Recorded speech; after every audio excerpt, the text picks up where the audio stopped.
Hello，嗨，自己分享如何摆脱轮回。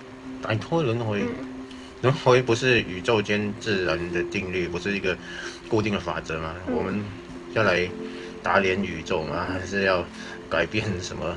对啊，就是不想轮回，我就是叛逆啊，就是不要啊，不愿意啊，该怎么办呢？就是不要，就是不要。大家都轮回那么多嗯，次，又不是第一次轮回，还不习惯吗？就是不想死啊，就是想要掌控，想要自主啊。死了 N 遍了，还不习惯吗？自主，摆脱轮回，这个让我想到了很久以前一件事情。嗯有一次我在很久以前灵魂出窍，嗯然后遇到一个所谓的大罗金仙。嗯大罗金仙是就是以前用道家修行练内丹的方式，然后什么出阳神，然后后来变成一个仙这样的存在，然后他就可以在宇宙间，然后遨游四方，然后暂时就不受轮回这样。那我遇到他，然后他发现我是一个奇特的存在，然后我们就沟通了一下，然后他就问说，他说他的修炼方式可以让他逍遥自在，我就反问他，我说你逍遥自在没有错啊，但是你逍遥自在过后，你还是要轮回啊。他说是没有错，但是可以很长时间都不需要轮回。我说不管再长的时间，你还是得面对轮回啊，你还是一样免不了要面对轮回啊。然后我就分享了我的看法，然后他就有所领悟，然后他就改变了他的看法，然后就去修行去了。那他也把他如何修成仙的方式分享了给我听，我现在还记得大部分的内容了，就是有这么一个故事。那如何摆脱轮回，包括连大罗金仙都没办法摆脱轮回，到底怎么样摆脱轮回？这个真的是一个大题目。这一集这么大的一个题目，好像整个像佛教啊，整个不就是要摆脱轮回、离苦得乐吗？我们一集怎么能把整个佛教内容给它讲完呢？或者说去突破这个呢？那大家轮回了那么多次，怎么样去摆脱轮回？能够说得完吗？能够说得出来吗？轮回其实就是不断的一直重复，我们每天都在轮回啊。其实有谁摆脱过轮回？我们一直以为生死啊才是一个轮回，其实我们在每一件事情上都一直在轮回啊。就比如说我不爱吃什么，那我今天看到那个吃的东西，我会觉得很恶心。然后我投出这样一个信念，然后下次又会碰到一样的东西，然后又会碰到同一盘类似的东西，然后我又觉得好恶心。然后第三次又觉得好恶心，又觉得好恶心，这不断的循环就是轮回啊！我就跳不出这个过程。那这是一种轮回啊。另外一种就是每天晚上我们睡觉的时候，我们以为只是单纯的睡眠，其实我们就已经轮回了一次了。一天有一天的轮回，一辈子有一辈子的轮回。其实我们每天都在轮回，只是我们醒过来的时候还记得前世的事。什么叫前世的事？就是昨天的事。我记得，我昨天是谁哦？我已经睡觉，然后现在醒过来，哇，早上了，那就是一个轮回啊。我们每天都在轮回，我们何时跳出过轮回？那我们一天的轮回没办法跳出来，我们每一辈子的轮回其实也是这样一直这样重复，没有跳出来过。如何跳出轮回？这个题目好大，很大。那我们接下来就来试试看，能不能解开这个轮回之谜，把它跳出来。那双生火焰只要一相遇就，那一世就不会再轮回，那又是为什么？有这个说法，而且这个说法是真的，是真的正确的。到底为什么不用轮回？其实只是双生火焰遇到，就是刚刚我们之前有说过那个生命进化的这个时钟，已经进化到50几分的地方，双生火焰才会遇到。当他们遇到的时候，其实就是他们在这一世就会走到60分，回到原点，也就是开悟，然后证悟，然后就跳出轮回，然后就不需要再轮回。是因为他们已经在这个点，然后相遇之后，然后就会走到这个点这样。今天不是要谈双生火焰，只是带出了这个主题是说，双生火焰是最后一世，是为什么最后一世？其实它是因为开悟解脱而了脱生死而解脱轮回，而不是双生火焰就是最后一世，然后再来就没有了。为什么再来没有？其实每个人都一样，跳脱轮回解脱只有一个方式，就是开悟。解脱轮回就是你直接跳出游戏，你才可以不被游戏控制，就是这样。这是一种方式，那这是唯一的一种方式，但是这种方式不一定是在活着的时候来达成，很多是在死亡之后达成的。要离开轮回，彻底的离开轮回，只有开悟，就登出了游戏之后，然后慢慢你对游戏的里面一切内容都消化它，慢慢变淡了。然后这时候你对游戏已经不会执着，这时候你就可以关掉游戏不玩了。这时候就真正离开轮回了。除了这种方式之外，另外一种就是你能够完全保持观察者的角色，在每一分每一秒，那你不会被他拉着走，然后你在死亡的时候，我们会被轮回拉去投生，那个引力会被拉去投生。那你在那个会被拉去投生的时候，你能够看住自己的念头，你只是看着它，而不跟随你的念头，这时候轮回也拉不走你。在那个死亡的状态会有很大的引力，就是所有念头噼里啪啦跑出来，情绪，然后跟着那些念头跑出来。这时候你能不能很稳定的站在那个观察者的角度，而不被拉走，这个就是很重要。只要你能不被念头拉走，然后你就可以不被轮回带走，就可以离开轮回。那这时候你既然可以离开轮回，你就可以自主想要去哪里投生就去哪里投生，去哪里玩就去哪里玩。而且你入胎会不迷，你会记得以前的事情。那你还可以保持那个观察者的角度继续生活，在另外一个故事里面继续生活。那只要你不失去那个观察者的角度，你还是能够稳稳的抓住，然后不被轮回拉走。这个是，所以不管了脱生死，就是你必须先变成玩家，才能够有那个观察者的角度。你是一个玩家之后，你就可以决定要不要玩。而且当游戏它要被拉进另外一个场景的时候，你可以控制那个人物不被带走。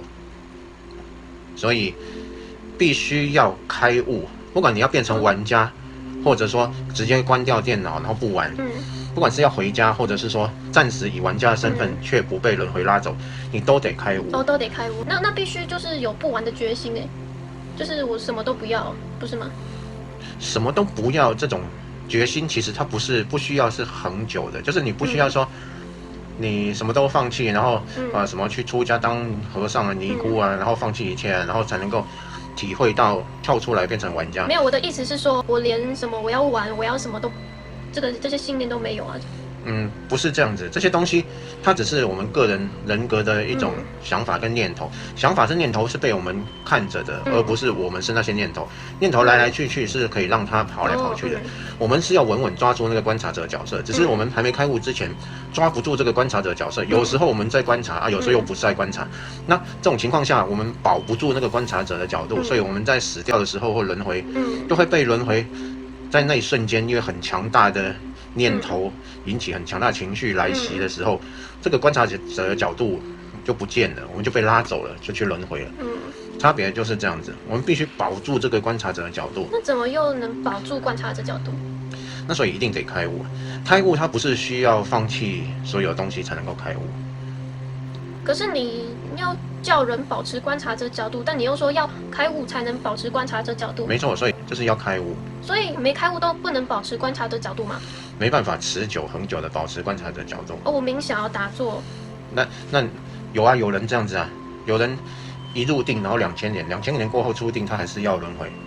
就是你可以在那个定境中，然后完全没有念头，这时候不会被任何东西拉着走，轮回也拉不走你。但是你就定在那里，做了2000年、3000年，然后你做完之后出来，你还是得面对同样的问题。那这样我们叫人家你要保持观察者角度啊，不是都没用啊？你没开悟就没办法保持观察者角度啊？不是，保持观察者的角度有分恒久的，就是你永远离不开观察者的角度，这个已经变成一个恒定的事实。你24小时都保持观察者的角度，每天不中断，就是开悟。这就开悟之后才会这样。那我们现在是先学习保持观察者的角度，才容易掉进开悟。所以是那这个真的要讲清楚，不然人家就以为没差，就是观察者角度就是我看着那念头，但其实还是没有保持观察者角度。这其实很简单哇！我看着我的念头，忽然有一个人跑过来，噼里啪啦把你骂一顿，或者打你一巴掌，你的观察者角度还在吗？没了吧？没了吧？到哪去了？对啊，这个就是轮回我们会遇到的东西啊。我们死掉的时候，瞬间一大堆幻象出现，然后一大堆念头跑出来的时候，你的观察者角度还在嘛？这个就是重点了。为什么苏东坡跟佛印然后讨论什么八风吹不动？为什么要八风吹不动？就是你能够保持那个观察者的角度，不管你的外在或者你的人格受到什么样的攻击或受到什么样的事件，那你能保持住那个观察者的角度，这才能够八风吹不动。八风吹不动，轮回才拉不走你。就是这样啊。所以观察者的角度才是最重要的。就是我们生命的本质是什么？我们生命的本质就是意识。我们的想法啊什么那些都是被我们所观察到的，那些东西是会变动的。但是意识的本质是不变的，意识的本质就是觉察，觉察就是我们的观察者角度。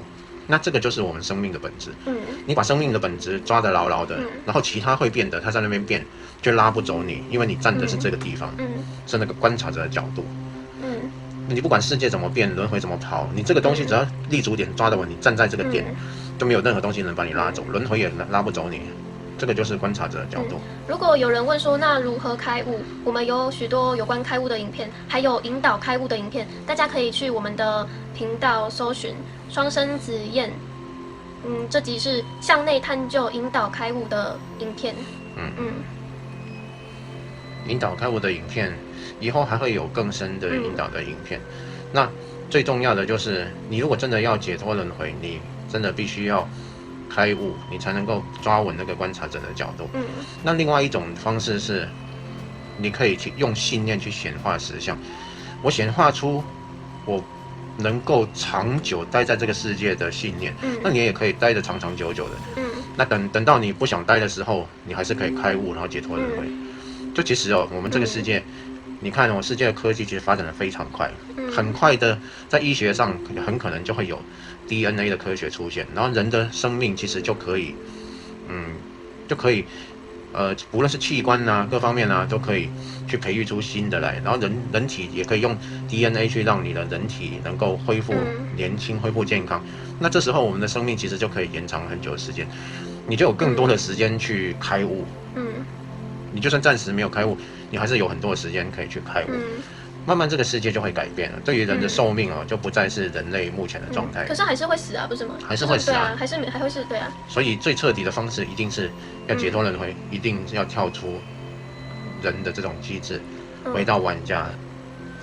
开悟解脱轮回，不是开悟了就能够解脱轮回。开悟之后还会经过一段时间，你得去面对。一开始开悟之后，你那个观察者的角度，距离你的人物，距离这个世界其实是蛮近的。就是你虽然跳脱出来，你还是用比较靠近的角度去看待。这时候如果你遇到比较强烈的事件，或者会引发你情绪的东西，你还是很有可能你的那个角度在某一个瞬间会被吞掉，所以被拉进去。所以你必须要把现实中就是游戏里面所有的信念都慢慢去消化它。你一边消化，你的观察者的角度就会离你的世界越远，越来越远。这时候你要保持就非常的容易了。所以开悟后还是可能会被拉进那个信念角色里面的。